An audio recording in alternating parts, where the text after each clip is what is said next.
Good afternoon, everyone. I would like to thank AIOC for providing me this opportunity. So I'll be presenting two cases here. So case one, a 22-year-old male presented with chief complaints of distortion of vision in the left eye for past 2 weeks. He also complained of diminution of vision in the left eye for distance.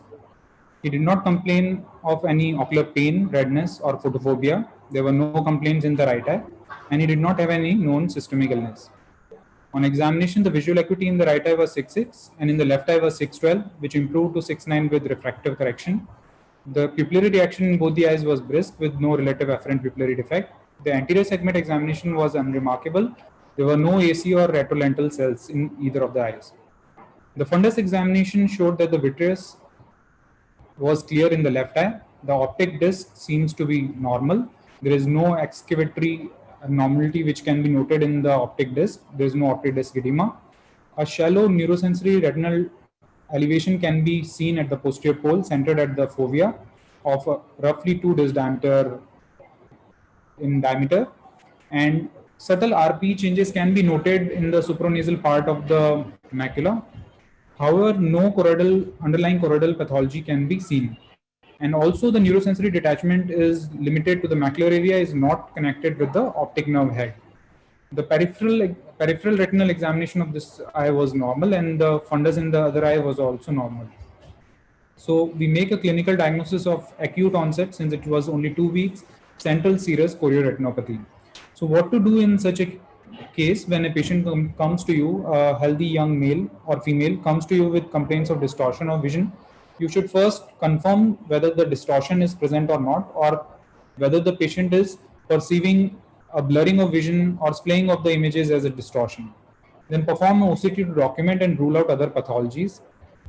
FA and ICG are not required in the acute stage. They can be performed when CNVM is suspected or when focal therapy is planned. And the utmost important is risk factor assessment, that why did this disease occur in this patient.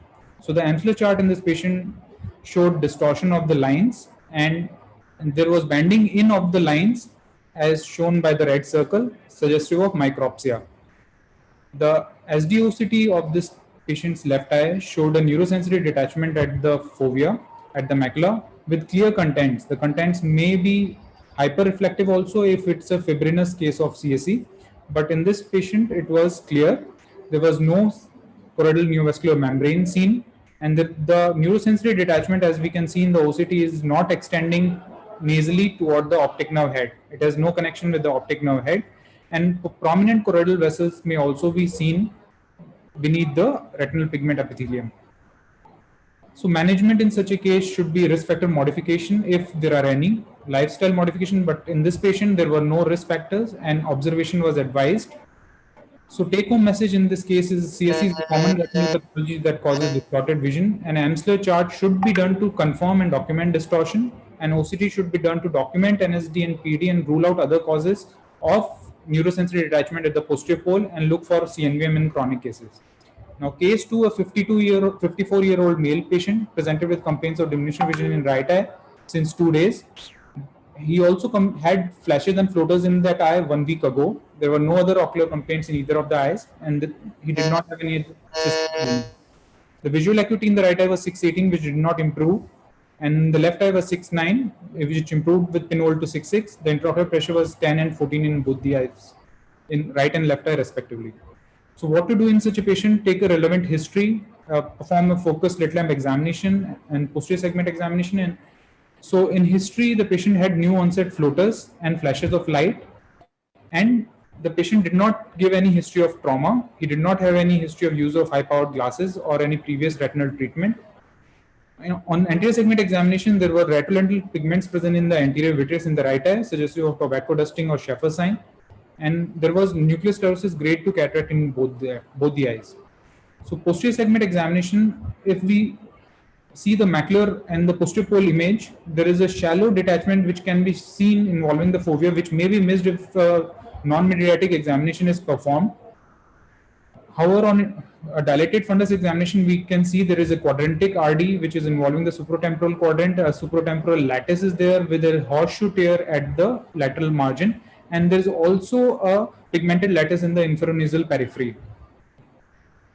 So the diagnosis is clear that it's a supratemporal rhegmatogenous retinal detachment with macula off, and there is a lattice with horseshoe tear at its margin and a pigmented lattice in attached retina infranasally. The left eye examination is also important, and however, it did not reveal any treatable retinal lesion. So management wise, one should get an axial length done if myopia is suspected. Supportive treatment should be started in all cases of rhegmatogenous retinal detachment till surgery is performed, including cycloplegics, topical steroids, and advise rest to the patient. Now, urgent referral to a retina specialist is of paramount importance in this case because the fovea is very shallow detached and it's a fresh RD. So take home message in this case is that new onset floaters and flashes, they demand a thorough retinal examination after dilatation. Non-mediating examination may miss cases of subclinical RD or RD which are located anterior to the equator or not reaching till the posterior pole. Tobacco dusting, as it has been previously told in the previous talk, that is the Schaeffer sign. It points toward the presence of a retinal break through which the RP is released, and supportive treatment should be started in such cases while awaiting surgery. Thank you.